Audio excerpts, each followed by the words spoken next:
साथियों, सबसे पहले तो आप सभी लोगों को जय मूल निवासी। आज हम लोग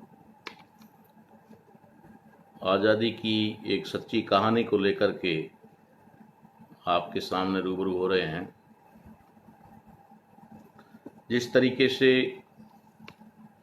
एक महान साहित्यकार अन्ना भाऊ साठे ने इस ट्रांसफ़र ऑफ पावर के बाद एक बात कही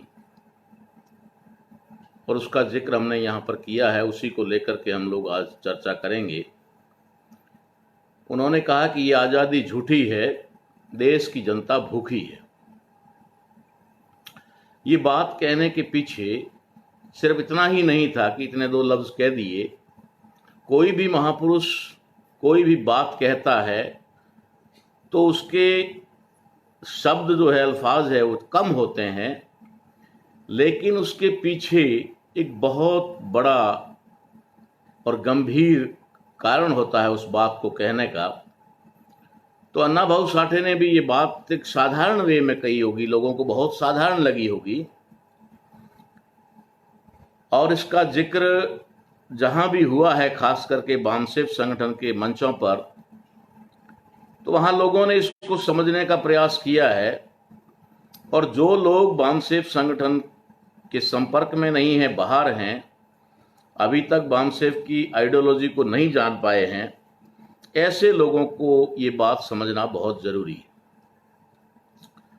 अन्ना भाऊ साठे ने ये बात कह दी और ये बहुत बड़ा इशू देश के अंदर बन गया, जिसकी चर्चा आज 70 साल बाद में भी इतनी ही प्रासंगिक है और उससे मैं तो समझता हूं और ज्यादा महत्वपूर्ण हो गई है। तो ये बात जो कही गई, उसके पीछे किस तरीके का क्या कारण रहा होगा, उसको आपको समझना है। क्योंकि हमारे लोगों की एक बहुत बड़ी खासियत है, खास करके मैं ये जिक्र करूंगा, खैर SC/ST की तो बात ही क्यों करें, वो तो बहुत बहुत दूर, लेकिन जो खास करके OBC है, उन लोगों के लिए, और उनमें अगर आजादी के बारे में बात की जाए तो सिर्फ तालियां बजाने के अलावा कुछ भी नहीं। दिया हुआ कार्य, जैसे प्रशासनिक अधिकारी हैं, कर्मचारी हैं, जो चुने हुए जनप्रतिनिधि हैं, उनको इस तरीके से अनिवार्य कर दिया जाता है कि आपको ये जश्न मनाना है। और जब वो जश्न मनाते हैं तो जो वास्तव में आज़ाद हुए हैं वो लोग तो उस जश्न का आनंद लेते हैं, लेकिन जिन लोगों को आज़ादी के बारे में इतना भी पता नहीं कि ये आज़ादी किस चिड़िया का नाम है, आज़ादी होती क्या है, आज़ादी कहते किसको है, आज़ादी का महत्व क्या होता है, और आज़ादी में वहाँ के लोग कैसे रहते हैं, कैसे जीते हैं, कैसे अपना जीवन यापन करते हैं, ये बात तभी समझ में आएगी जब आज़ादी का मतलब समझ में आएगा। यहां तो आज़ादी है क्या और आज़ादी किस भाषा का शब्द है ये भी पता नहीं है। स्वतंत्रता किस भाषा का शब्द है ये भी पता नहीं है।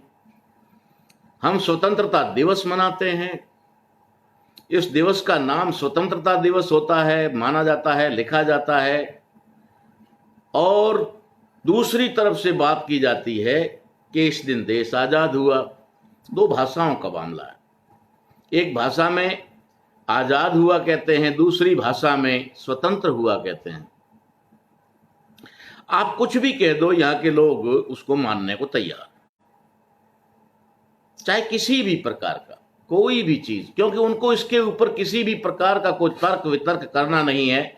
उनको इसके ऊपर भी कहीं पर भी कोई जानकारी और जानने की आवश्यकता नहीं है।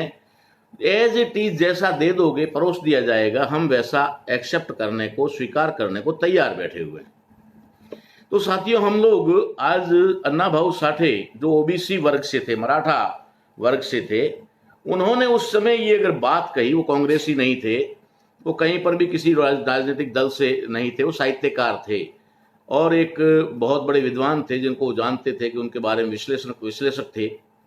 तो ये चीज उन्होंने कही और हम इसका आज यहाँ एक विश्लेषण करने जा रहे हैं, क्योंकि आज 15 अगस्त है और इसको पूरे देश में 74 सालों से आजादी के दिवस के रूप में, स्वतंत्रता दिवस के रूप में मनाया जा रहा है और आज भी मनाया जा रहा है, अभी भी चालू है।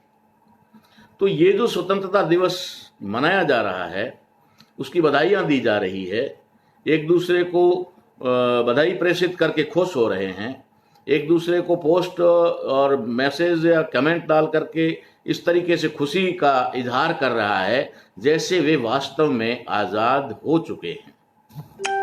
ऐसा लगता है कि ये जो बधाइयां देने का काम कर रहे हैं उनको वास्तव में पता चल गया है कि अब हम आजाद हो गए हैं, जबकि पहले कह चुका हूं कि उनको यह भी नहीं पता है कि आजादी किस चिड़िया का नाम है। आजादी किस चिड़िया का नाम है ये भी नहीं पता है, लेकिन आजादी की बधाइयां दे रहे हैं, ऐसे दे रहे हैं जैसे पूरी तरह से आजाद है। इस बात को समझना होगा कि हम आजाद हैं या नहीं हैं, कितने हैं, अगर आजाद हैं तो कितने आजाद हैं। इस बात के लिए मैं आपको आजादी की कहानी थोड़ी बताना चाहूंगा, जिसका यहाँ पर बहुत घुमा फिरा करके देश में जिक्र किया गया है। आजादी के आंदोलन को इतना सजा संवरा करके पेश किया गया है कि जिसके अंदर जो सच्चे आंदोलनकारी थे वो सच्चे आंदोलनकारी तो शहीद हो गए या फिर उनको कह सकते हैं कि मरवा दिया गया, और जो झूठे आजादी के लोग थे वे लोग फ्रंट पे आ गए और वे षड्यंत्रकारी थे और हमेशा षड्यंत्र करते रहते थे। तो ये जो आजादी का आंदोलन था, क्या जिस आजादी के आंदोलन का यहाँ जिक्र किया जाता है, हमें पढ़ाया जाता है, हमें बताया जाता है, कहानियों में सुनाया जाता है, साहित्य में लिखा जाता है, इतिहास में पढ़ाया जाता है, ये जो चीज है क्या ये आजादी की वास्तविक कहानी है, सच्ची कहानी है या फिर एक बनावटी कहानी है? आजादी के साथ में आजादी का आंदोलन कह रहे हैं 1857 में हमने पहली बार आजादी का आंदोलन शुरू किया था, लेकिन आप लोगों ने 1857 के भी आजादी के असली नायकों को किनारे कर दिया। 1857 से पहले जितने भी आदिवासियों ने, चाहे तिलका मांझी हो, चाहे बिरसा मुंडा हो, चाहे बहुत सारे गोविंद गुरु हो जो बाद में हुए, लेकिन ऐसे बहुत सारे आंदोलन जो आदिवासियों ने देश भर में किए और वो अपनी आजादी के लिए किए थे, उन आजादी का आप जिक्र कहीं नहीं करते हो और सिर्फ इस आजादी का जिक्र करते हो जहां पर आपको लगता है कि यहाँ इनको मूर्ख बनाना है और इनको एक एहसास करवाना है कि वास्तव में तुम आजाद हो, नहीं हो, ऐसा पता न लग जाए। इसके लिए हर साल 11 महीने 15 दिन के बाद में हर साल एक ढिंडोरा पीटा जाता है, एक ढोल बजाया जाता है कि तुम आज़ाद हो, तुम आज़ाद हो, तुम आज़ाद हो, और हमारे लोग आज़ादी का उसमें जश्न में थोड़ा सा घुल मिल जाते हैं और ऐसा लगता है कि वास्तव में हम आज़ाद हो गए। मैं लंबी चौड़ी बात नहीं करूंगा, अगर करूंगा तो बहुत ज़्यादा लंबा हो जाएगा इतिहास, लेकिन मैं ये कुछ जिक्र जरूर करूंगा जो आज़ादी के आंदोलन से संबंधित है। इसके लिए एक सेंटेंस में अगर हम कहें तो वो ये बात है कि ये जो आज़ादी का आंदोलन जिसका जिक्र यहाँ किया जा रहा है, बच्चों को पढ़ाया जा रहा है और बच्चों के सामने 15 अगस्त को लोगों को प्रस्तुत किया जा रहा है, ये आज़ादी का आंदोलन क्या भारत के संपूर्ण नागरिकों की आज़ादी का आंदोलन था या फिर किसी वर्ग विशेष के अपने वर्चस्व को स्थापित करने का आंदोलन था? इस बात को समझने के लिए हमें उस आंदोलन के कुछ अहम पहलुओं को पकड़ना पड़ेगा कि आंदोलन किस तरीके से चला और ये आंदोलन चलाने वाले नायक कौन कौन थे, कौन इस आंदोलन को जो है लीड कर रहा था। ये आंदोलन जो चल रहा था, इसको लीड करने वाले लोग कौन कौन थे और थे तो उन सब का मकसद क्या था। मैं आपको समय के अभाव में सीधा यही ले चलता हूं कि इस जो भी आंदोलन इस देश के अंदर आज़ादी के आंदोलन के नाम से चलाया गया, जहां तक हमारा जो खोज है, चाहे यहाँ से नहीं ब्रिटिश से, लंदन से भी हम लोगों ने जो डॉक्यूमेंट्स प्राप्त किए हैं बामसेफ संगठन के माध्यम से, वहाँ से जो जानकारी हमें मिली है इंटरनेशनल लेवल से भी, उसके मुताबिक और भारत के अंदर जो कहानी पढ़ाई जाती है उसका विश्लेषण करने और उसको आपस में जो है तुलनात्मक ढंग से देखें तो एक चीज़ सामने आती है कि जिस आज़ादी का हम जश्न मना रहे हैं, इस आज़ादी के को प्राप्त करने के लिए 3 नायक जो थे, आज़ादी के 3 नायक थे जो आज़ादी की बात करते थे। बाकी लोगों को तो, बहुत सारे लोगों को उस समय भी आज़ादी का पता नहीं था, सिर्फ उनको ये बताया जाता था, एक लालच दिया जाता था कि तुम्हारा राज आएगा, तुम यहाँ के हुक्मरान बनोगे। ये आज़ादी की बात कर रहे थे, सत्ता की बात नहीं कर रहे। सत्ता की बात उनको की जा रही थी और पब्लिक को आज़ादी की बात कही जा रही थी। सब जगह सबको गुमराह किया जा रहा था। तो आज़ादी के जो 3 नायक थे, उन 3 नायकों की कहानी को अगर हम समझ लें तो हमें पता चल जाएगा कि आज का दिन हमारे लिए कितना महत्वपूर्ण है और कितना महत्वपूर्ण नहीं है। आज़ादी के पहले नायक कहें और माना भी जाता है और उनको वैसे भी वो ओहदा प्राप्त भी है, तो वो हैं मिस्टर M.K. गांधी, यानी मोहनदास करमचंद गांधी। आप जो मोहनदास करमचंद गांधी हैं, ये आज़ादी के उन महानायकों में सबसे आगे, और वो हमेशा आज़ादी की बात करते हैं कि हमें आज़ादी चाहिए, और आज़ादी भी चाहिए तो अहिंसा के आधार पर चाहिए, हिंसा नहीं होनी चाहिए, क्योंकि मैं अहिंसावादी हूं और हिंसा नहीं करूंगा और आज़ादी लेके रहूंगा। तो दूसरे जो महानायक कहे जाते हैं आज़ादी के, वो मोहम्मद अली जिन्ना थे। मोहम्मद अली जिन्ना भी आज़ादी की बात करते थे। वो भी आज़ादी के लिए ही अपना सब कुछ लगा करके, दाव लगा करके बैठे हुए थे, सब काम कर रहे थे, आंदोलन चला रहे थे। और तीसरे जो आज़ादी के महानायक रहे, वो बाबा साहेब डॉक्टर भीमराव अंबेडकर थे। ये 3 लोग आज़ादी के आंदोलन के महानायक कहे जाते हैं, माने जाते हैं, और तीनों का अपना अपना आज़ादी का एक एजेंडा था, अपना अपना आज़ादी प्राप्त करने का तरीका था, और सबकी अलग अलग आज़ादी थी। कहा जाए तो सबकी अलग अलग आज़ादी थी। जब मोहनदास करमचंद गांधी अर्थात गांधी जी जब अंग्रेजों से बात करते थे आज़ादी के संबंध में, तो वो कहते थे कि आप हमें जल्दी से आज़ाद कर दो, आप हमें जल्दी से आज़ाद कर दो। तो अंग्रेज गांधी जी के सामने जिक्र करते थे कि गांधी जी, अगर आज़ादी की बात तो डॉक्टर अंबेडकर भी कर रहे हैं कि हमें भी आज़ादी चाहिए, मोहम्मद अली जिन्ना भी कहते हैं कि हमें आज़ादी चाहिए, और आप भी हमारे पास बार बार आते हो और कहते हो आज़ादी दे दो, आज़ादी दे दो। तो उन दोनों की आज़ादी का क्या किया जाए? अगर आपको आज़ादी दे देते हैं तो उनकी जो आज़ादी है, वे जो आज़ादी मांग रहे हैं, उनको क्या किया जाएगा? तो गांधी जी कहते थे कि ये जो आज़ादी का आंदोलन मैं चला रहा हूं, इस आज़ादी के आंदोलन की वजह से अगर हमें आज़ादी मिलती है तो बाद में हम लोग मोहम्मद अली जिन्ना के समाज को भी, वर्ग को भी, और डॉक्टर अंबेडकर के वर्ग को भी आज़ादी दे देंगे, हम उन्हें आज़ाद कर देंगे, पहले आप हमें आज़ाद करो। ये मोहनदास करमचंद गांधी अंग्रेजों से जब आज़ादी की बात करते थे तो उनकी डिमांड ये रहती थी कि हमें आज़ाद कर दो। अब वो ये नहीं बताते थे हमें किसको। एक बात मैं आपको यहां बताना चाहूंगा जो बहुत महत्वपूर्ण है, बीच में बताना चाहूंगा कि आजादी, गांधी जी जब आजादी की बात करते थे तो बहुत सारे लोगों को इस बात की भी गलत फहमी है कि गांधी जी जिसके लिए आजादी की बात करते थे उसमें सवर्ण यानी उच्च वर्ण के सभी लोग शामिल थे। बिल्कुल नहीं, बिल्कुल नहीं। ये बात आप लोगों को समझ लेनी चाहिए, और खास करके जो गांधी जी के भक्त बने हुए हैं और गांधी जी की वजह से वो ऐसा मानते हैं कि हमें आज़ादी मिली है, उन लोगों को इस बात का पता नहीं है।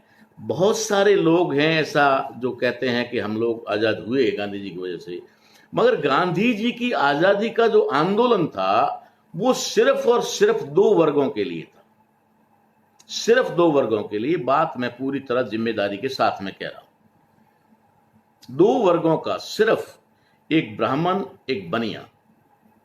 बनिया में जैन बनिया नहीं, बनिया जो वैश्य और ब्राह्मण, इन दो की आजादी का आंदोलन गांधी जी का आंदोलन था। और गांधी जी की आजादी का यह आंदोलन सिर्फ दो वर्गों के लिए था। वो कहते थे हमें आप आजाद कर दो, उसके बाद में हम लोग इनको देख लेंगे, इनको आजाद हम कर लेंगे।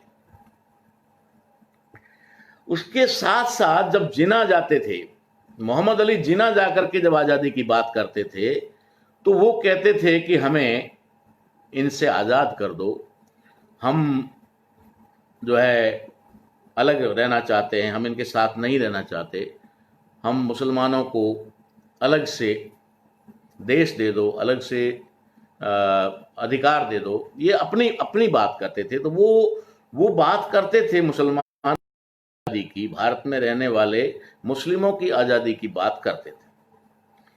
तो मोहम्मद अली जिना जब अंग्रेजों से आज़ादी की बात किया करते थे तो अंग्रेज उन्हें कहते थे कि जिना साहब, गांधी जी भी आज़ादी की बात कर रहे हैं और गांधी जी बार बार यहाँ आकर कह रहे हैं कि पहले आप हमें आज़ाद कर दो, फिर बाद में हम जिना और डॉक्टर अंबेडकर दोनों को आज़ादी दे देंगे, हम इन्हें आज़ाद कर देंगे, हम इनको अधिकार दे देंगे, लेकिन पहले आप हमें आज़ाद कर दो। तो ये बात कहाँ तक है कि किस तरीके से गांधी जी जैसा कहते हैं, उसके अनुसार आप क्या कहना चाहेंगे? तो मोहम्मद अली जिना बड़ी गंभीरता से अंग्रेजों को समझाने का प्रयास करते थे और कहते थे कि मैं मिस्टर मोहनदास करमचंद गांधी को अच्छी तरह से जानता हूं, क्योंकि बचपन से ही हम पोरबंदर में साथ में ही पढ़े हैं, हमारा बचपन साथ में गुजरा है, पढ़ाई साथ में हुई है। वो मेरा आगे चल करके भी लंगोटिया यार रहा है। ठीक है, मैं कन्वर्जन करके मुस्लिम हो गया और वो बनिया का बनिया रह गया, बाकी हैं हम दोनों ही बनिया, और एक बनिया दूसरे बनिया को बहुत अच्छी तरह से जानता है।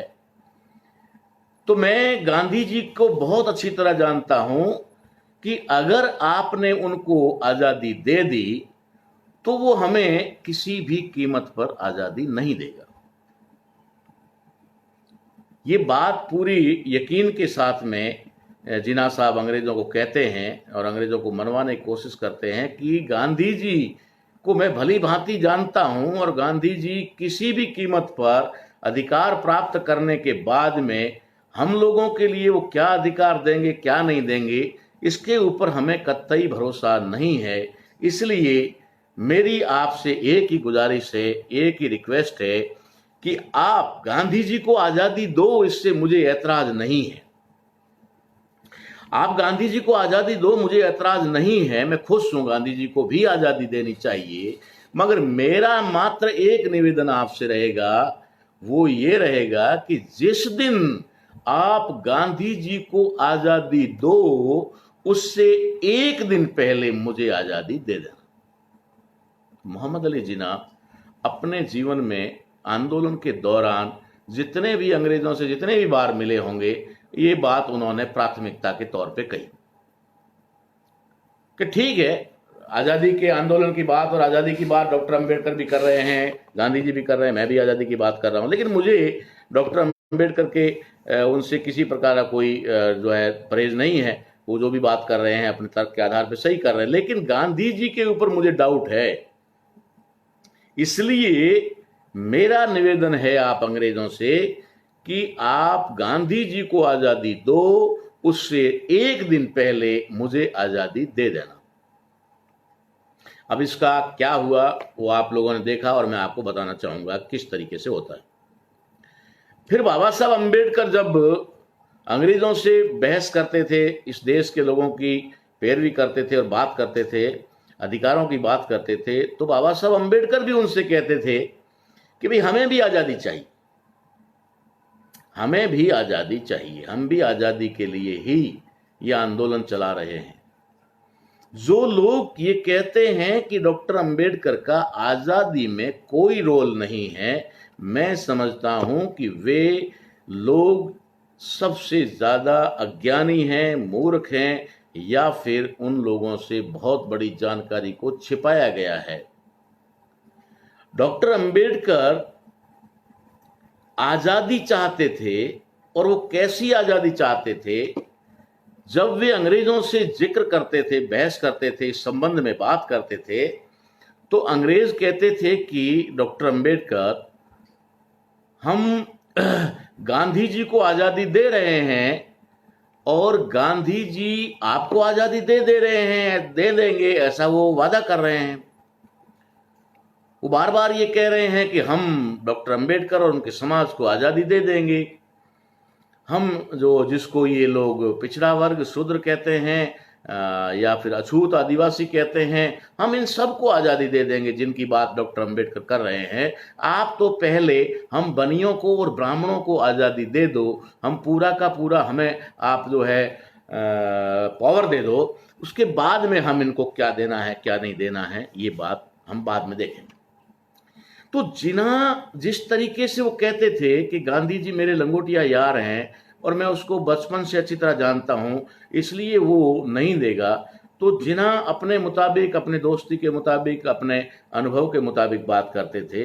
लेकिन बाबा साहेब अंबेडकर दुनिया के विद्वान आदमी थे, और जो दुनिया के विद्वान लोग या दुनिया पर राज करने वाले जो लोग हैं, उन लोगों को भी उन्होंने अपने विद्वता का, अपने ज्ञान का लोहा मनवाया था, और अंग्रेज तो उनके सामने टिक भी नहीं सकते थे, उनके ज्ञान और तर्क के सामने टिकते नहीं थे।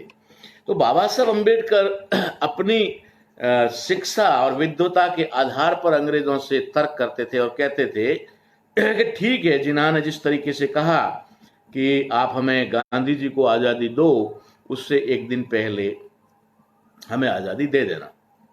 ये उनके मुल्क की आजादी हो सकती है, वो जमीन और धरती का बंटवारा करके उस पर आजाद रहना चाहते होंगे, लेकिन मैं जो आजादी की बात कर रहा हूं वो आजादी कुछ अलग है।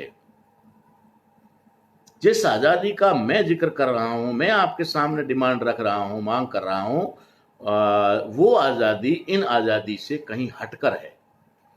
तो अंग्रेज थोड़ा उत्सुक होकर के पूछते थे, डॉक्टर अंबेडकर कौन सी आजादी की बात कर रहे हो आप, कैसी आजादी की बात कर रहे हो जो थोड़ी सी हट करके है? तो बाबा साहब अंबेडकर उनको बड़े प्यार से समझाते थे कि हमारा समाज, जिसको हम आज की तारीख में schedule caste, schedule tribe, other backward class मानते हैं, जिनको उस समय शूद्र, अतिशूद्र और आदिवासी के नाम से जाना जाता था, उन तमाम वर्गों की बात बाबा साहब अंबेडकर कहते हैं कि ये जो लोग हैं, ये लोग आज की तारीख में दोहरे गुलाम हैं, दोहरे गुलाम हैं, ये दोहरी गुलामी झेल रहे हैं। आपने आकर के इस देश को गुलाम बनाया, इस देश के जो हुक्मरान थे उनको तुमने गुलाम बनाया, और हम लोग जो है उन हुक्मरानों के गुलाम हैं जो पहले थे। आपने जिनको गुलाम बनाया, हम उनके गुलाम थे, हम गुलामों के गुलाम हैं। ये बाबा साहब अंबेडकर ने सामने तर्क रखा कि हम गुलामों के गुलाम हैं, जो इस देश में आपके गुलाम हैं, जिनको आपने गुलाम बनाया है, हम उनके सदियों से गुलाम हैं, हम उनकी सदियों से गुलामी कर रहे हैं, और आपने आकर के इनको गुलाम बना दिया। उसके बावजूद भी हम तो इनके ही गुलाम रहे। हम गुलामों के गुलाम, यानी डबल गुलाम हैं, दोहरे गुलाम हैं। जिनको आपने गुलाम बनाया है, उन्होंने हमें गुलाम बना रखा है।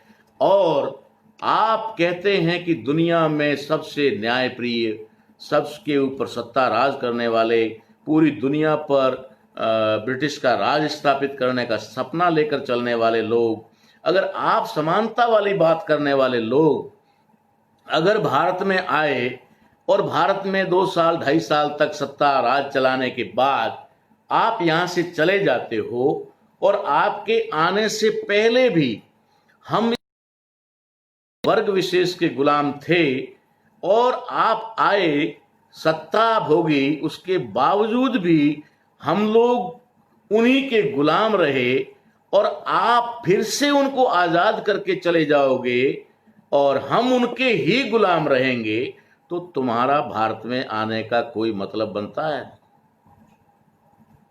तुम्हारा न्यायप्रिय, सामाजिक, सोशल होने का कोई मतलब होता है कि तुम भारत में आए और भारत की हजारों साल की पुरानी समस्या को खत्म नहीं कर पाए, तो फिर तुम्हारे यहां आने का कोई मीनिंग नहीं बनता है। ये इतिहास आपको कभी माफ नहीं करेगा कि आप इस देश के हुक्मरान थे और इस देश के हजारों साल के गुलामों की गुलामी को खत्म नहीं कर पाए। सत्ता में एक व्यक्ति दूसरे व्यक्ति को गुलाम बना सकता है, ये बात ठीक है, लेकिन प्रजा को गुलाम बनाकर रखना ये कहीं पर भी न्यायप्रिय नहीं है। ये बाबा साहब अम्बेडकर अंग्रेजों से बात करते हैं, इसलिए वो कहते हैं हमारी आजादी कुछ अलग है, और हमें पहले उनसे आजाद करो जिन्होंने हमें सदियों से गुलाम बनाकर रखा है। जाति के नाम पर, धर्म के नाम पर, वर्ण व्यवस्था के नाम पर, श्रेष्ठता, ऊंच नीच के नाम पर जिन लोगों ने हमें गुलाम बनाकर रखा है, उनकी गुलामी से हमें पहले मुक्त करो, और उसके बाद में हम आपसे आजादी की बात करेंगे कि अब हमें आजादी चाहिए, कितनी चाहिए, कैसे चाहिए, कब चाहिए, वो बाद में जिक्र होगा। पहले हम आपसे ये कहते हैं कि आप हमारी उस सदियों पुरानी बेड़ियों को काटो, उन गुलामी को खत्म करो। तो हमारी एक गुलामी जब खत्म हो जाएगी, तब हम आपसे दोबारा बात करेंगे आजादी की। आप सीधे जिनको गुलाम बनाया उनको आजाद करके चले जाओगे, हम गुलाम के गुलाम रह जाएंगे, तुम्हारा यहां आने का कोई मतलब नहीं बनता। बाबा साहब अम्बेडकर बड़ा तर्क के साथ में उनको इस प्रकार से कन्विंस करते हैं, समझाते हैं, और वो कहते हैं कि ये जो आजादी की बात गांधी जी कर रहे हैं, गांधी जी आपके सामने कह रहे हैं कि हम लोग आपके जाने के बाद में या आजादी प्राप्त करने के बाद में हम इनको आजाद कर देंगे, हम इनको भी अधिकार दे देंगे। तो आपको गांधी जी की इन बातों पे यकीन होता है। आपने भारत का पूरा इतिहास खंगाल करके दुनिया के सामने रख दिया है, पूरे भारत की हिस्ट्री को, हजारों साल के इतिहास को अंग्रेजों ने यहां से खोल करके दुनिया के सामने रखा है, जो इन्होंने छिपा रखा था।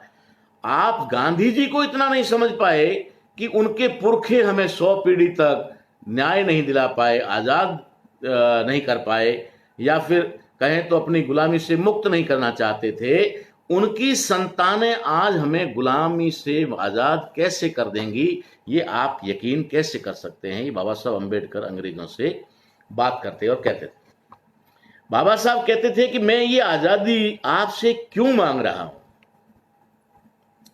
अगर आप ये कह सकते हैं, मैं उससे पहले कह देता हूं कि ये बात मैं उनसे भी जाके कह सकता हूं, गांधी जी और कंपनी से भी बात कह सकता हूं कि भाई पहले आप अंग्रेजों से आजादी प्राप्त करो, इससे पहले हमें आजाद करो।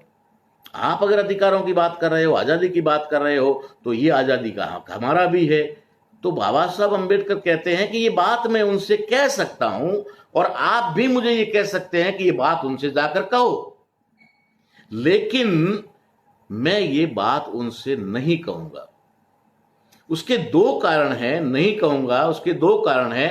पहला कारण तो ये है कि उनके बाप दादाओं ने हमें 100 पीढ़ियों तक गुलामी से मुक्त नहीं किया, तो अब वो करेंगे इस बात का मुझे यकीन नहीं है, मुझे इस बात का भरोसा नहीं है। इसलिए मैं उनसे फालतू में भैंस के आगे बीन बजाना नहीं चाहता। और दूसरी बात, दूसरा कारण यह है कि ये आजादी की बात मैं उनसे न करके आपसे क्यों कर रहा हूं, अंग्रेजों से क्यों कर रहा हूं, क्योंकि इस वक्त आप इस देश के हुक्मरान हैं। ये देश जिसको इंडिया कहते हो, इसको आपने ब्रिटिश इंडिया कहा है और ब्रिटिशरों का यहां राज है, सत्ता है। तो हमारा हक बनता है कि हम अपना कोई बात दर्द आपके सामने ही रखेंगे, जो है हुक्मरान जो है उसके सामने रखेंगे। तो ये दो कारण है कि हम उनसे आज़ादी की बात जिक्र नहीं कर सकते।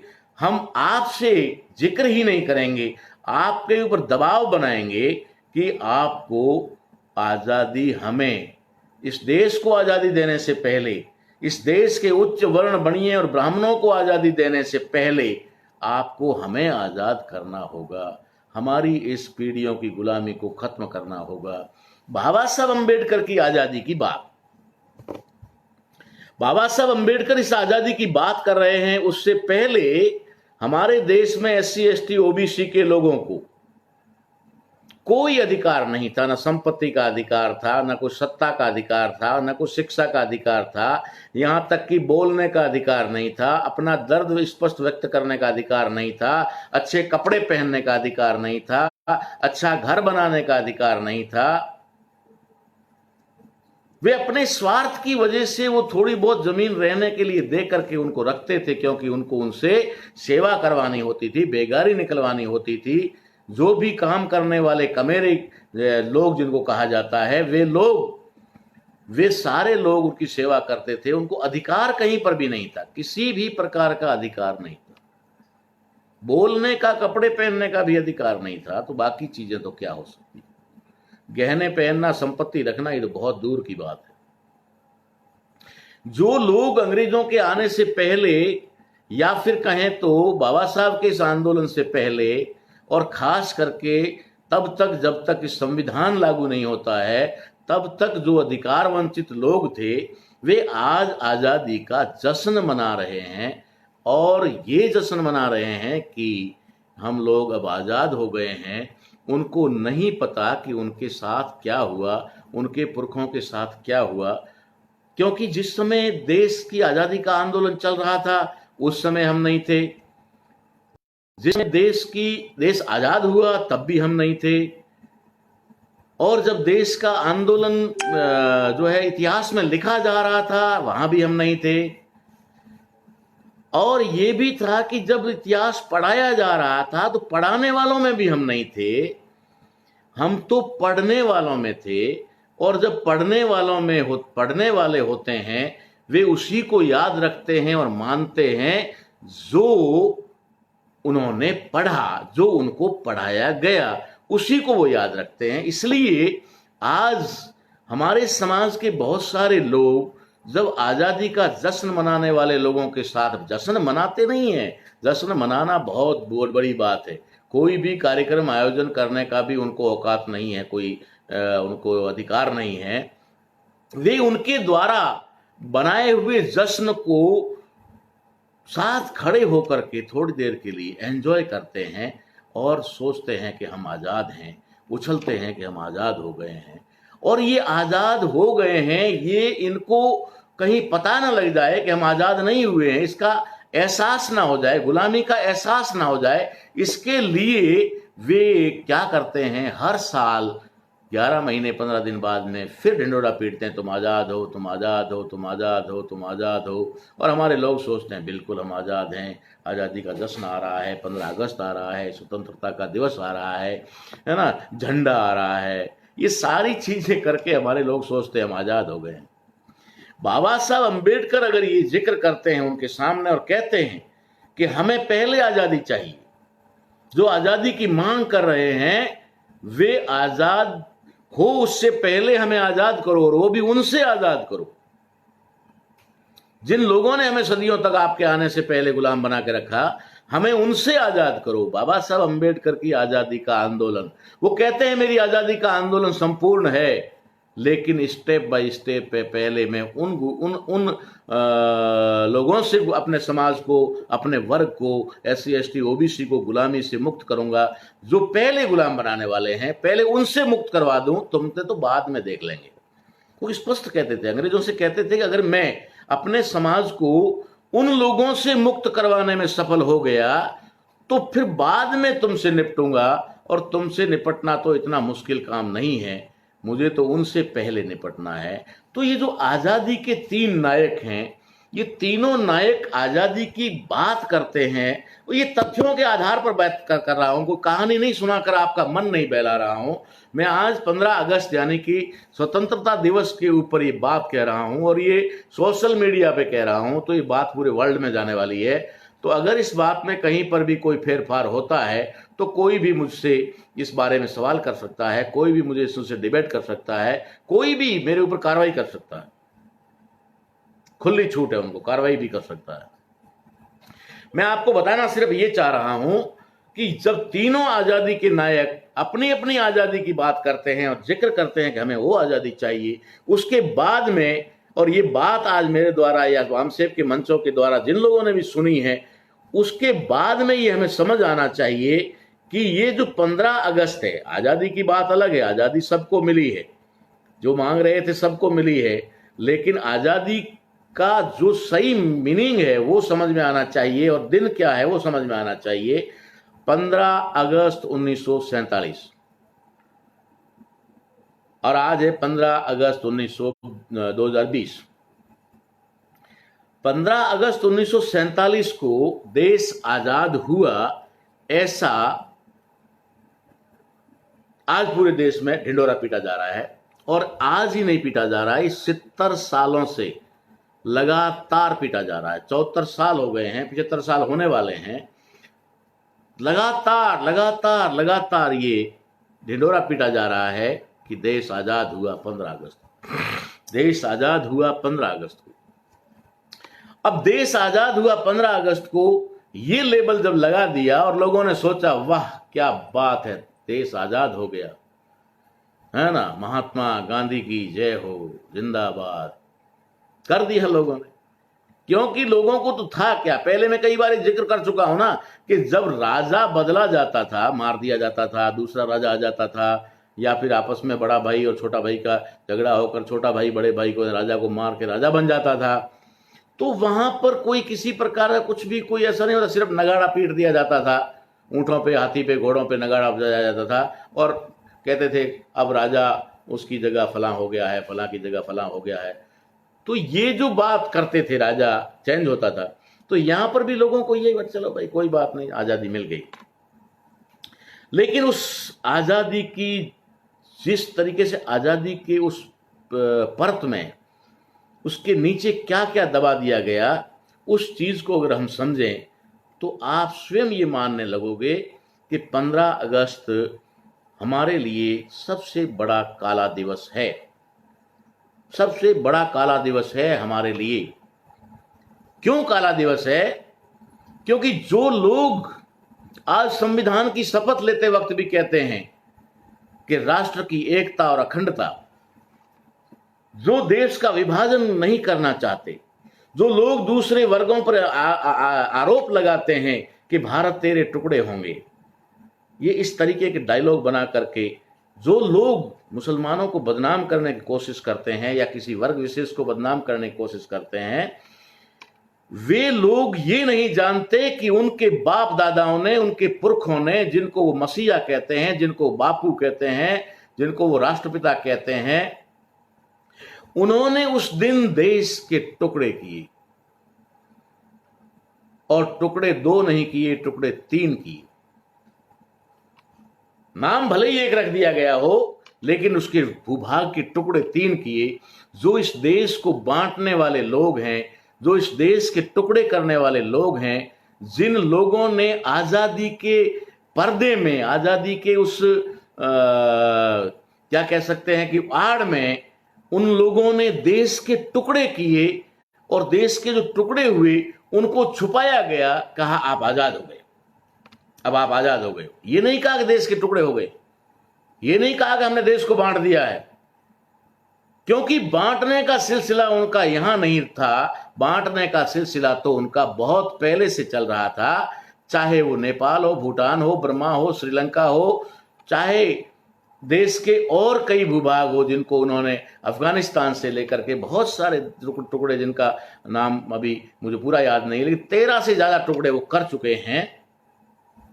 तो बांग्लादेश जिसको आज कहा जाता है पूर्वी पाकिस्तान उस समय, और पाकिस्तान 2 टुकड़े किए उससे पहले, 12 टुकड़े तो पहले वो कर चुके थे, 11 टुकड़े पहले कर चुके थे। तो उनको कहीं पर भी भारत के विभाजन से कहीं पर भी आपत्ति नहीं थी। सिर्फ वे नाटक करते हैं कि हम अखंड भारत चाहते हैं, हम भारत का विभाजन नहीं करना चाहते, हम भारत के टुकड़े नहीं होने देंगे। जो गांधी जी, मोहनदास करमचंद गांधी जो ये बात कहते थे, पब्लिक में कहते थे कि भारत के टुकड़े होंगे तो मेरी लाश के टुकड़े होने के बाद होंगे, पहले मेरी लाश के टुकड़े होंगे, उसके बाद भारत के टुकड़े होंगे। और उसी गांधी जी के लाश बन जाने से पहले, यानी कि उनके जीते जी पाकिस्तान और भारत बन गया। उसमें अंग्रेजों ने एक बात का जरूर ख्याल रखा, क्योंकि जिन्हा इतने आलसी नहीं थे, समय समय पर बार बार जाकर के एक पिंच जरूर कर देते थे, एक उंगली उनको जरूर कर देते थे, अरे भाई याद रखना गांधी जी को दो उससे एक दिन पहले, बाकी बात नहीं, बाकी बात हो गई, बहस करने में कोई मतलब नहीं। बस जिन्हा एक बात कहते थे, जब भी मिलते थे एक ही बात करते थे, याद है ना, गांधी जी को जब दो उससे एक दिन पहले। अंग्रेजों ने उस बात को पूरी तरह निभाया और गांधी जी को देश के टुकड़े वाले उस षड्यंत्र का साथ दिया, और गांधी जी ने उसमें भागीदारी निभाते हुए कहा कि ये टुकड़े कर दिए जाए, जिन्हा को अलग देश दे दिया जाए, क्योंकि वो जानते थे कि अगर ये देश एक रहता है तो यहाँ जिस वर्ग का मैं वर्चस्व स्थापित करने जा रहा हूं उनका वर्चस्व स्थापित नहीं हो पाएगा। इसलिए कुछ हिस्से को तो काट कर अलग कर दो जो व्यवधान पैदा करने वाले लोग हैं। गांधी जी सरदार पटेल से ये बात भी कहते थे कि ये मुसलमान और दलित गुंडे, ये मुसलमान और शेड्यूल कास्ट के गुंडे तुम्हारी संसद को नहीं चलने देंगे। ये बात गांधी जी जब सरदार पटेल से कह सकते हैं तो उनको याद थी, इसलिए उन्होंने सोचा कि इसको अलग कर दिया जाए। जिन्हा की वो डिमांड पूरी हो गई और जिन्हा ने जो अधिकार की बात कही थी कि हमें भारत में ही पृथक अधिकार चाहिए, अलग से अधिकार चाहिए, उस बात को न मान करके उन्हें इस बात के लिए राजी कर दिया गया कि तुम अलग देश ले लो और तुम्हारी मांग पूरी करते हैं, हम तुम्हें गांधी जी को सत्ता दें, पावर दें, उससे एक दिन पहले तुम्हें आज़ाद कर देते हैं। तो 14 अगस्त को पाकिस्तान का निर्माण होता है, पाकिस्तान बनता है और पाकिस्तान को संपूर्ण आज़ादी मिलती है। हाँ, ये बात हम कह सकते हैं कि 14 तारीख को पाकिस्तान आज़ाद हुआ, पाकिस्तान आज़ाद हुआ, ये कह सकते हैं, लेकिन हम ये कतई नहीं कह सकते कि 15 अगस्त को भारत आज़ाद हुआ, ये हम कतई नहीं कह सकते। और इसके लिए बहुत महत्वपूर्ण बात मैं आपको बता रहा हूं कि अगर पाकिस्तान आज़ाद होता है तो वो 14 तारीख को आज़ाद होता है, और 14 तारीख को पाकिस्तान आज़ाद होता है, और 14 तारीख को ही जब रात हो जाती है तो रात होने के 12 बजे तक 14 तारीख रहती है, और 12:01 होते ही 15 तारीख हो जाती है। तो 14 तारीख को पाकिस्तान को अलग किया गया और पाकिस्तान को पूर्ण स्वतंत्र किया। उसी प्रोसेस में पूरा दिन तो निकल गया होगा। अब पूरा दिन निकल गया, उसके बाद में रात हो गई, रात बहस में चली होगी और भी कुछ बातों पे डिस्कस डिबेट हुआ होगा, करते करते रात के 12 बज गए। रात के 12 बजने के बाद में जब 12 बजे के बाद 15 तारीख आ गई तो वहां पर पूरी डिस्कस और डिबेट के बाद में आज़ादी को दरकिनार कर दिया गया। उन्होंने कहा हमें आज़ादी नहीं चाहिए, हमें सत्ता चाहिए, हमें पावर चाहिए। ये बात गांधी जी और गांधी जी की सारी कंपनी वहां पर अंग्रेजों से डिमांड कर रही थी और कह रही थी हमें आजादी नहीं चाहिए। आजादी की बात अगर करोगे तो सारे लोग खड़े हो जाएंगे और ये कहेंगे हम आजाद हो गए हैं, अब हमारे ऊपर किसी का कोई अधिकार नहीं है। इसलिए आजादी नहीं, हमें जो अधिनियम यहाँ पास करना है, जो बिल अभी यहाँ पास करना है, उस बिल का नाम है ट्रांसफर ऑफ पावर। साथियों, 14 तारीख की रात को 12 बजे के बाद 15 तारीख लागू होते ही ट्रांसफर ऑफ पावर का बिल पास किया गया और एक विदेशी हुक्मरान ने दूसरे विदेशी हुक्मरान यानी विदेशी आर्यों के ब्राह्मणों के हाथ में सत्ता ट्रांसफर कर दी, सत्ता का हस्तांतरण कर दिया। हम बेवकूफ लोग समझ रहे हैं हमें आजादी मिल गई, हम समझ रहे हैं हमें आजादी मिल गई, और वो पार्लियामेंट में आज भी बिल यहां हो ना हो कहीं दफन कर दिया हो। जैसे संविधान की असली प्रति को भी लोगों ने गायब कर दिया है, मूल प्रति को गायब कर दिया है, ठीक वैसे ही उन्होंने वो डॉक्यूमेंट बनाकर रखे होंगे, ऐसा संभव नहीं है। लेकिन हमने वो डॉक्यूमेंट ब्रिटिश पार्लियामेंट से निकलवा दिए, वहां एक एक चीज को रखा हुआ है, तो वहां से हमने निकलवा दिया कि ये ट्रांसफर ऑफ पावर था, ये कोई किसी प्रकार का फ्रीडम नहीं था, ये किसी भी प्रकार की कोई आज़ादी या स्वतंत्रता नहीं थी। स्वतंत्रता पाकिस्तान को मिली, पाकिस्तान पर कोई अधिकार न तो भारत के लोगों का रहेगा, भारत के हुक्मरानों का रहेगा, और ना ही कोई अंग्रेजों का रहेगा। ये स्वतंत्रता कही जाती है। भारत की बजाय पाकिस्तान आज़ाद हुआ, वो 14 तारीख को आज़ाद हुआ, और 15 तारीख शुरू होते होते सत्ता का हस्तांतरण हुआ, ट्रांसफर ऑफ पावर हुआ, और ये ट्रांसफर ऑफ पावर में उन्होंने, अंग्रेजों ने ये जो सत्ता है ये ब्राह्मणों के हाथ में सुपुर्द कर दी और कहा कि अब इस देश के हुक्मरान तुम। आजादी के उन 3 महानायकों में से 2 महानायकों का मकसद पूरा हो गया। गांधी जी जो चाहते थे वो हो गया। गांधी जी की एक समस्या जिना थे, वो समस्या खत्म हो गई। जिना एक तरफ हो गए, गांधी जी का हेडेक, बहुत बड़ा हेडेक जो था वो खत्म हो गया। जिन्हा को अपना जो वर्ग था उसे बचाने की बात थी, तो उन्होंने अलग सत्ता, अलग देश प्राप्त करके वो अपना मकसद पूरा करके अपनी आज़ादी को हासिल कर दिया। बाबा साहब अंबेडकर उस समय सत्ता का जो हस्तांतरण हुआ उसको लेकर बाबा साहब अंबेडकर बहुत दुखी थे, बहुत परेशान थे कि जो मैं चाह रहा था वो नहीं हो पाया, और जो षड्यंत्रकारी करना चाहते थे वो हो गया। तो बाबा साहब अंबेडकर उस बारे में क्या कहते हैं आप सुनकर के हैरान हो जाएंगे। बाबा साहब अंबेडकर अंग्रेजों के बारे में एक बात कहते हैं कि जिन अंग्रेजों को मैं जीवन भर न्यायप्रिय समझता रहा, सामाजिक समझता रहा, जनहितैषी समझता रहा, समानता के प्रतीक समझता रहा, उन अंग्रेजों ने भी हमें जाते जाते धोखा दिया। ये बाबा साहब अंबेडकर के वर्ड हैं। मैं यहां पर उनके शब्द इस्तेमाल कर रहा हूं, बता रहा हूं आपको कि बाबा साहब कहते हैं कि जिन अंग्रेजों पे मैंने भरोसा किया, जिनको मैं विद्वान समझता था, जिनको मैं पढ़ा लिखा समझता था, जिनको मैं दुनिया पर हुकूमत चलाने वाला समझ रहा था, दुनिया को न्याय दिलाने वाला समझ रहा था, जिन अंग्रेजों ने खुद 1919 में कहा था कि भारत के अंदर रहने वाले ब्राह्मणों का न्यायिक चरित्र नहीं है, इसलिए उनको जज नहीं बनाया जा सकता, उन्हीं अंग्रेजों ने सत्ता का हस्तांतरण ब्राह्मणों के हाथ में देकर के हमारे साथ बहुत बड़ा विश्वासघात किया है। ये बाबा साहब अंबेडकर के वर्ड थे। बाबा साहब अंबेडकर बहुत दुखी थे।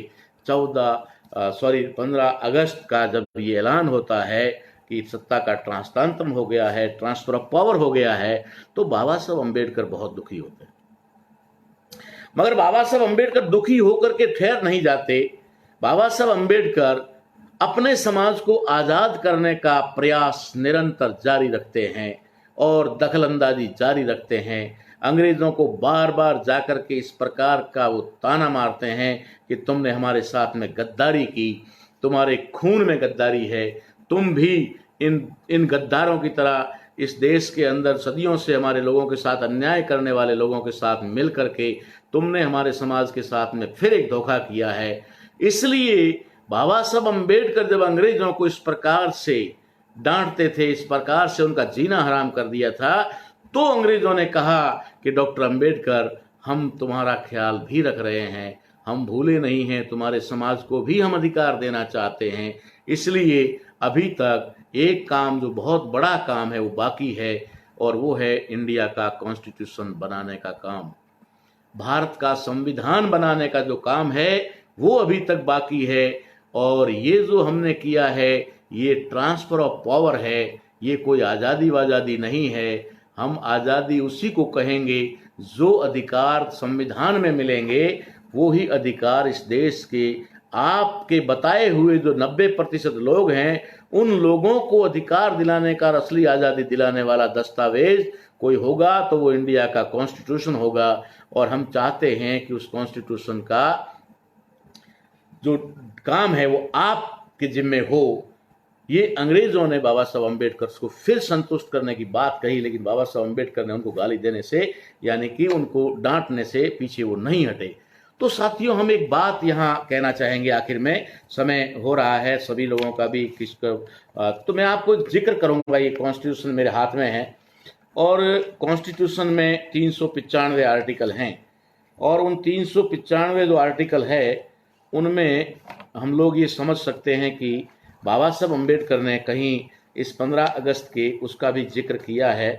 तो इसको हम लोग आपके सामने रख रहे हैं कि बाबा साहब अम्बेडकर इसके बारे में क्या कहते हैं। बाबा साहब अम्बेडकर ने भारतीय संविधान के अंदर 15 अगस्त यानी कि आज़ादी के इस दिन को किस तरीके से खारिज किया है, ये आप लोग खुद अपने संविधान की कॉपी में पढ़ सकते हैं, जान सकते हैं। बाबा साहब अम्बेडकर आर्टिकल 394 में, आर्टिकल 394 और 94 के बाद में 395 यानी कि आखिरी, इस कॉन्स्टिट्यूशन का आखिरी जो है अनुच्छेद, अंतिम अनुच्छेद, लास्ट आर्टिकल, लोग तो पहला भी नहीं पढ़ते तो लास्ट वाला क्या पढ़ेंगे, लास्ट वाला क्या पढ़ेंगे जो पहला ही नहीं पढ़ते। क्या लिखा है उसमें, ये बात एक बहुत समझने वाली बात है। आप लोग 15 अगस्त का जश्न मनाने की बजाय 15 अगस्त को काला दिन घोषित कर दोगे अगर आपने आर्टिकल 395 पढ़ लिया। भारतीय स्वतंत्रता अधिनियम 1947, क्या लिखा है, भारतीय स्वतंत्रता अधिनियम 1947 और भारत शासन अधिनियम 1935 का पश्चात कथित अधिनियम की संशोधक या अनुपूरक सभी अधिनियमितियों के साथ उनके अंतर्गत प्रीवी काउंसिल अधिकारिता उत्सादन अधिनियम 1949 नहीं है, इसके द्वारा निरसन किया जाता है। ये बात आपको समझनी है कि बाबा साहब अम्बेडकर ने क्या कहा है, किस चीज का निरसन कर रहे हैं। वो इस संविधान के आखिरी आर्टिकल में, अंतिम अनुच्छेद में वो कह रहे हैं कि भारतीय स्वतंत्रता अधिनियम, इसी का नाम है ट्रांसफर ऑफ पावर का बिल। ट्रांसफर ऑफ पावर का बिल जो 1947 में, 47 का साल लिखा गया उसमें, भारतीय स्वतंत्रता अधिनियम यानी ट्रांसफर ऑफ पावर का बिल और भारत शासन अधिनियम 1935, इन चीजों का इस संविधान के माध्यम से निरसन किया जाता है, यानी कि इसको बिल्कुल खारिज किया जाता है, सिरे से खारिज किया जाता है। बाबा साहब अम्बेडकर कहते हैं कि ये जो इंडियन कॉन्स्टिट्यूशन है, भारत का संविधान है, ये जिस दिन लागू होगा वही इस देश की असली आजादी का दिवस होगा, वही दिन आजादी का दिन माना जाएगा, क्योंकि इस देश की जो जनता है, प्रजा है, प्रत्येक नागरिक है, उसको जो अधिकार है वो इस संविधान के माध्यम से मिल रहे हैं। उसको संपूर्ण स्वतंत्रता, बोलने से लेकर के सत्ता, संपत्ति, शिक्षा, सब के सब अधिकार जो संविधान के माध्यम से मिल रहे हैं। तो ये असली जो स्वतंत्रता दिवस है ये 26 जनवरी माना जाएगा। न कि 15 अगस्त माना जाएगा। इसलिए उन्होंने संविधान के आखिरी अनुच्छेद में भारतीय स्वतंत्रता अधिनियम 1947 को पूरी तरह से सिरे से खारिज किया, निरसन किया गया है। ये बाबा साहब अम्बेडकर ने अकेले ने नहीं किया है, ये संपूर्ण कॉन्स्टिट्यूशन असेंबली ने किया है, संविधान सभा ने किया है, डॉक्टर राजेंद्र प्रसाद अध्यक्ष उसके थे, उन्होंने किया है। तो फिर ये 70 साल से ढिंढोरा पीट करके, ढोल बजा बजा करके आप आज़ाद हुए हैं, आप आज़ाद हुए हैं, ये क्या मामला है, क्या मसला है? इसको अगर आप समझें तो आज के प्रधानमंत्री जी के भाषण को सुनने के बाद आपको समझ में आ जाएगा कि इस देश के अंदर जो भी वीर सावरकर को मानने वाले लोग हैं, गुरु गोलवलकर को मानने वाले लोग हैं, वे लोग न तो इस कॉन्स्टिट्यूशन को मानते हैं और न ही इस देश के अंदर तिरंगे यानी कि जो जिसको तिरंगा कहा गया है उस भारतीय ध्वज को मानते थे। उन्होंने राष्ट्रीय ध्वज को पैरों तले कुचला था, उन्होंने संविधान को मानने से इनकार कर दिया था और वे लोग अपनी मनुस्मृतियों को लागू करना चाहते थे। मनुस्मृतियों को लागू करने का जो दिन है वो उनके लिए पूरी तरह से 15 अगस्त है, क्योंकि 15 अगस्त को ब्राह्मणों ने इस देश में सत्ता प्राप्त कर ली थी, अंग्रेजों ने उनको सत्ता का हस्तांतरण कर दिया था। लेकिन बाद में इंडियन कॉन्स्टिट्यूशन की वजह से 26 जनवरी 1950 को उनके सपनों पे पानी फिर गया और बाबा साहब अम्बेडकर ने इस देश के रहने वाले प्रत्येक नागरिक को असली आज़ादी दे दी इस कॉन्स्टिट्यूशनल राइट के तहत। इसलिए मैं आपको बात बता रहा हूं कि आज भी जो जश्न मनाया जा रहा है वो वापस मनुस्मृतियों को यानी 15 अगस्त 1947 वाले उस ट्रांसफर ऑफ पावर, सत्ता को हाथ हथियाने के लिए मनाया जा रहा है। आप लोगों को मूर्ख बनाया जा रहा है, मूर्ख बना करके आप लोगों का सहयोग लिया जा रहा है और आपका सहयोग लेकर के आपका सत्यानाश किया जा रहा है। मैं यहाँ पर एक जिक्र आपके सामने करना चाहूँगा। आज से जो लाल किले से प्रधानमंत्री जी का जो स्पीच रहा है वो मैंने सुना और सुनने के बाद बहुत सारे लोगों ने तालियां बजाई होगी, बहुत सारे लोगों ने वाह वाह की होगी, बहुत सारे लोगों ने कमेंट किए होंगे, बहुत सारे लोगों ने सपने देखे होंगे कि बहुत बढ़िया है, बहुत अच्छा होने वाला है, बहुत शानदार होने वाला है, लेकिन उनको ये नहीं पता है कि होने वाला क्या। वहां पर वो जो जिक्र कर रहे हैं वो क्या कह रहे हैं, आज का जो संपूर्ण प्रधानमंत्री जी का जो भाषण है लाल किले से दिया हुआ, वो भाषण को मैं पूरी तरह से और पूरी जिम्मेदारी के साथ में कहता हूं कि ये मनुस्मृतियों को लागू करने और संविधान को समाप्त करने का एक ऐलानिया भाषण था। कहते हैं ना, समझना भी एक समझ है, समझना भी एक समझ है। भाषण को सुन लेना अच्छा था इसलिए ताली बजा देना, सही शब्दों का प्रयोग किया गया था, बहुत बड़े बड़े सपने दिखा दिए गए थे, बहुत बड़े बड़े वादे कर दिए गए थे, इससे खुश होना, इससे बड़ी महामूर्खता कुछ भी नहीं होती है। जब हम सुन रहे हैं किसी को तो उसके पीछे क्या उसकी नीयत है, क्या वो करना चाहते हैं, उसको भी हमें समझना होगा। ये तो वो लोग हैं जो राम नाम की लूट है, लूट सके तो लूट, अंतकाल पछताएगा, प्राण जाएगा छूट, वे लोग हैं। अगर वे लोग हैं तो हमें समझना चाहिए कि उनकी बातों में दोहरा अर्थ है। वो कहते कुछ हैं और करते कुछ हैं। उन्होंने अच्छे दिन दिखाए थे आप लोगों के लिए, लेकिन अच्छे दिन उनके आ गए, कॉर्पोरेट्स के आगे, पूंजीपतियों के आ गए, उनके आगे अच्छे दिन आए। अच्छे दिन जरूर आए, आपके नहीं आए ये अलग बात है, उनके तो आए ना। तो उनकी बात में डबल अर्थ होता है। अगर वो आज ये कहते हैं, उनका ऐलानिया भाषण क्यों कह रहा हूं मैं, एक तरह से डायरेक्ट उन्होंने मनुस्मृति का ऐलान कर दिया है और भारतीय संविधान को पूरी तरह से उन्होंने किनारे कर दिया है। इसका जिक्र थोड़ा लंबा हो जाएगा, लेकिन मैं आपको संक्षिप्त बता दूं तो फिर कभी इसके ऊपर डिटेल में चर्चा करूंगा। आपको एक हिंट्स दे देता हूं। उन्होंने क्या कहा है, उन्होंने कहा कि अब देश के अंदर अलग अलग डिपार्टमेंट, अलग अलग ये उपक्रम ये जो है नहीं रहेंगे। रेल, बस, एयरपोर्ट, पोर्ट, ये सब अब अलग अलग नहीं होंगे। ये सारे के सारे अब जो है एक माने जाएंगे, यानी कि वो किसी न किसी एक मालिक के पास जाने वाले हैं। आप समझ लेना इस बात। मैंने जो कुछ भी आज दिन तक कहा है, जहां तक है 99%, 100% तो नहीं कह सकता, इतना थोड़ा हो जाता होगा, लेकिन 99% तो वो बात क्लियर होती है, सत्य निकलती है। क्योंकि मैं कोई भी बात करता हूं वो किसी प्रकार से नहीं करता, मैं अपने अनुभव और तजुर्बे के आधार पर करता हूं कि दुश्मन जब करवट बदलता है तो उसके पीछे उसकी नीयत क्या होती है वो समझने वाली बात होती है। उन्होंने कहा कि अब कुछ भी नहीं होगा, जो कुछ होगा वो सब एक ही होगा। बहुत बड़ी बात है, मनुस्मृतियों को लागू करने के लिए बहुत अच्छी बात है। और हमारे लोगों ने तालियां बजाई होगी, ज़रूर बजाई होगी, क्योंकि उनको पता है कि सारा झंझट खत्म होने वाला है, सारी जिम्मेदारियों से मुक्त होने वाले हैं, बस गुलाम रहे और हो गया, पूरा हो गया। क्योंकि 80 करोड़ लोगों को तो अनाज देने की बात हो ही रही है, 80 करोड़ लोगों को अनाज देने की बात हो रही है। प्रधानमंत्री जी दावा कर रहे हैं, बार बार दावा कर रहे हैं कि हम 80 करोड़ लोगों को मुफ्त में अनाज दे रहे हैं। मैं प्रधानमंत्री जी से पूरी जिम्मेदारी के साथ में एक सवाल करना चाहता हूं आप लोगों के माध्यम से, कि मैं आज जानना चाहता हूं कि ये 80 करोड़ लोगों को मुफ्त का अनाज लेने की स्थिति में पहुंचाया किसने, चाइना ने या पाकिस्तान ने? 80 करोड़ लोग मुफ्त का अनाज लेने के लिए विवश और मजबूर हैं, तो ये विवश और मजबूर किया किसने? ये मेरा प्रधानमंत्री जी और उनकी सरकार से सवाल है। अगर इसका हो सके तो जवाब देना, मुझे पता है वो जवाब नहीं दिया जाएगा। मैं आपको बता, किसानों को बहुत बड़े बड़े सपने दिखाए गए, किसानों के बारे में बहुत बड़ी बात की गई, और उन्होंने कहा कि जिस तरीके से एक प्रोडक्ट करने वाला, मैन्युफैक्चरिंग करने वाला अपने सामान की कीमत खुद अदा कर बना सकता है और देश के किसी भी कोने में बेच सकता है, अब किसान भी ऐसा कर पाएंगे, किसान भी ऐसा कर पाएंगे।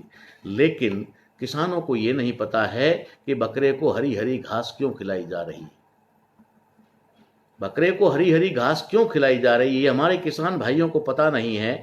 उनको इस भूधारक बाबा साहब अम्बेडकर और संविधान ने बनाया था, भूधारक से इन्होंने खातेदार बनाया, खातेदार से भी वो संतुष्ट नहीं हुए, अब उन्होंने काश्तकार बना दिया, और काश्तकार बना करके अब उनके अधिकार, राइट्स जो है छीन लिए, और उन्हें सारी चिंताओं से मुक्त करने का वादा किया जा रहा है कि अब आपको कोई चिंता नहीं करनी, बस खेत में काम करना है, अनाज खाने को मिल जाएगा, ठीक है ना, बाकी तुम्हें चिंता करने की कोई जरूरत नहीं है।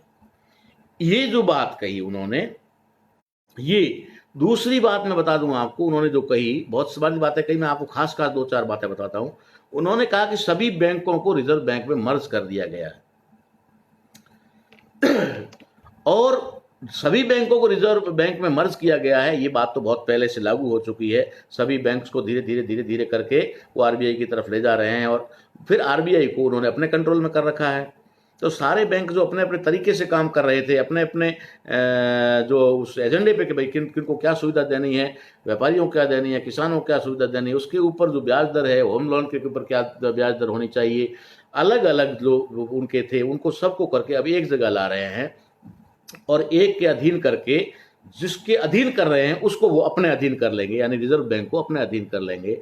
उसमें सबसे बड़ी और चिंता वाली बात मैं आपको बता रहा हूं, बैंकों के बारे में बात है, ठीक है, हो रहा है तो ठीक है, जिनकी जिनकी मर्जी जो बैंक है वो करेंगे, लेकिन यहां किसानों के साथ में सबसे बड़ा धोखा क्या हो रहा है?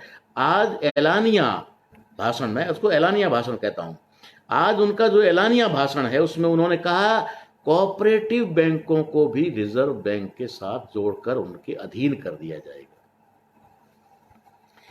अब कोऑपरेटिव बैंक क्या है इसको समझना चाहिए। कोऑपरेटिव बैंक अलग अलग क्षेत्र के कोऑपरेटिव हैं, कोई अर्बन कोऑपरेटिव है, कोई किसी प्रकार का, कोई किसानों का कोऑपरेटिव है। तो जो किसानों के कोऑपरेटिव बैंक हैं वे रिजर्व बैंक के अधीन चले जाएंगे। तो जो कोऑपरेटिव बैंक किसानों को जिस तरीके का लाभ उपलब्ध करवाती है, किसानों की समस्याओं को समझती है, वो अब कोऑपरेटिव बैंक अपनी मर्जी से अपने प्रशासन के तहत नहीं कर पाएगी।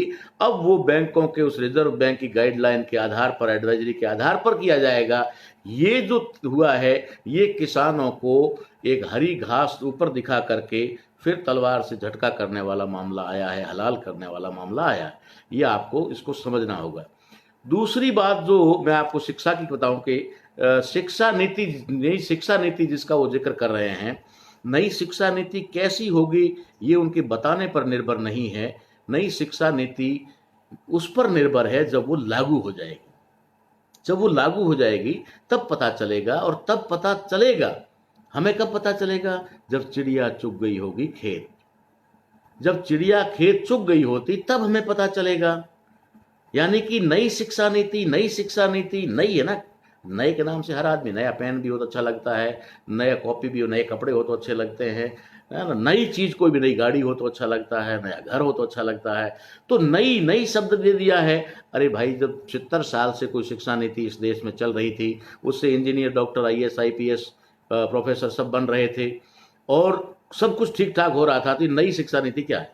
अब नई शिक्षा नीति में उनको क्या करना है, क्या नहीं करना है, ये वक्त बताएगा। मैं इस पे अभी जिक्र नहीं करूंगा, क्योंकि मुझे अभी इस पर बहुत कुछ जानना बाकी है।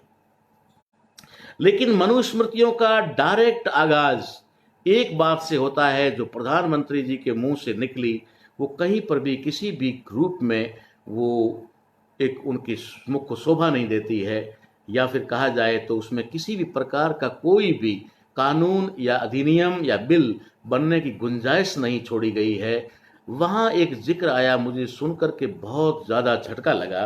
उन्होंने कहा कि लड़कियों की शादी की उम्र तय करने का बिल भी हम बहुत जल्दी पास करने वाले हैं।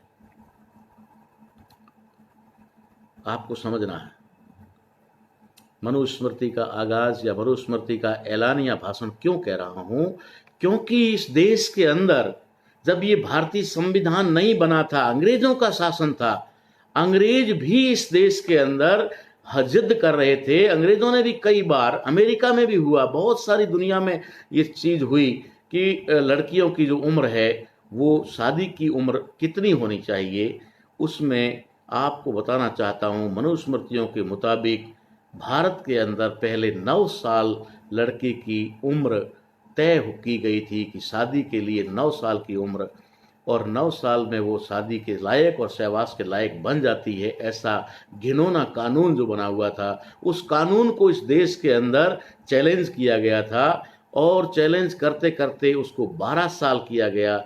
कुछ लोगों की मांग उस समय 16 साल करने की थी, 16 साल नहीं करने दी। इन्हीं मनुवादी लोगों ने, इन्हीं ब्राह्मणों ने उस समय पूरी टांग अड़ा करके उसको रोका और 12 साल रखा। लेकिन जब ये बात लड़कियों की शादी की उम्र तय करने की बात जब कॉन्स्टिट्यूशनल असेंबली में आई, और जिसे बाबा साहब अम्बेडकर को लिखने का अवसर प्रदान हुआ, तो बाबा साहब अम्बेडकर ने 18 साल लड़कियों की शादी की मिनिमम उम्र तय की, और उसको निर्धारित कानून बना करके उसमें डाल दिया गया कि लड़कियों की जो उम्र है वो 18 साल होगी। वो अधिनियम के तहत हो गया, उसके बाद में उसको फिर कानून बनाकर सरकारों ने किया, लेकिन 18 साल की उम्र तय हो गई है।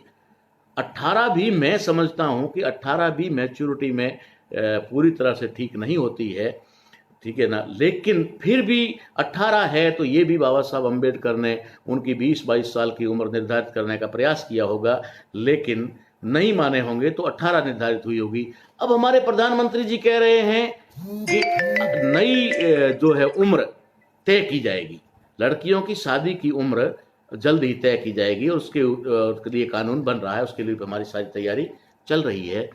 तो ये वो करना क्या चाह रहे हैं, मैं इस बात से अनभिज्ञ हूँ कि अगर वो ये करते हैं कि लड़कियों की भी उम्र 21 साल कर दी जाएगी और लड़कों की उम्र जो है 25 साल कर दी जाएगी, तो मुझे बड़ा अच्छा लगेगा कि प्रधानमंत्री जी ने लाल किले पर से ये बात कही, और ये बात बड़ी अच्छी बात है। लेकिन अगर वो लोग एक दिन भी इसके अंदर से घटाते हैं, जिसके तहत किसी भी लड़की को नाबालिग एक दिन पहले भी माना जाता है, 1 घंटा पहले भी लड़की को नाबालिग माना जाता है, और नाबालिग होने का मानते ही जो कार्रवाई होती है, एक लॉ अनुसार भी अगर होता है, तो फिर हम लोगों को समझना चाहिए कि अगर कोई उसका उल्लंघन करता है, उसको सजा होती है। तो यहाँ 18 साल की उम्र में से अगर ये सरकार नई नीति बना करके अगर एक दिन भी कम करती है, तो मैं समझता हूं कि वो उस अपराधी के बराबर होगी जो एक अपराधी नाबालिग लड़की को बहला फुसला करके उसके साथ में अत्याचार या यौन शोषण करता है। ये ठीक वही है। ये प्रधानमंत्री जी के ऊपर मेरा सीधा आरोप होगा कि वो अगर 18 साल से कम उम्र करते हैं, तो वो सीधे नाबालिग लड़कियों के यौन शोषण के अपराधी माने जाएंगे मेरी दृष्टि में। तो ये जो आपको मैं आगाज कर रहा था कि किस प्रकार से ये लोग कर रहे हैं, बहुत ज़्यादा समय हो गया है, 1 घंटे का टारगेट लेकर चल रहे थे, बहुत सारे लोग कह रहे आधे घंटे में कंप्लीट किया करो, लेकिन ऐसे सब्जेक्ट कभी साथियों आधे घंटे या 15-20 मिनट में 15-20 मिनट में सिर्फ चुटकुले सुनाए जा सकते हैं, जो इसीलिए भाषण थोड़े अटैक करके किए जा सकते हैं, कुछ आंकड़े गिनाए जा सकते हैं। जिस तरीके से जानकारी देने का हमारा काम है, उसमें हमें ये नहीं फ़र्क पड़ता कि हमारे व्यूज़ कितने होते हैं, हमारे कितने दर्शक होते हैं, कितने लोग शेयर करते हैं, उससे नहीं है। हमारा सिर्फ ये होता है कि जो कंटिन्यू रहते हैं और पूरा, वे सारे लोग जागरूक होते हैं। उन जागरूक लोगों से मेरा अनुरोध है कि समाज को जागरूक करने का काम निरंतर जारी रखें। ये षड्यंत्र इनके चालू हो चुके हैं। इन्होंने मनुस्मृतियों का लागू करने का जो ऐलानिया भाषण दे दिया है, ऐलान वो कर चुके हैं। अब हम लोग संविधान को बचाने का काम किस तरीके से कर सकते हैं, ये आप सभी लोग मिलकर के करेंगे। इसी के साथ आप सभी लोगों का आभार कि आपने इतने लंबे समय तक ठहर करके जो है बातों को सुना और इन बातों को आप जन जन तक पहुंचाएंगे, ऐसी उम्मीद और आशा के साथ आप सभी लोगों का जय मूल निवासी, जय भारत, जय संविधान, जय भारत, जय भीम।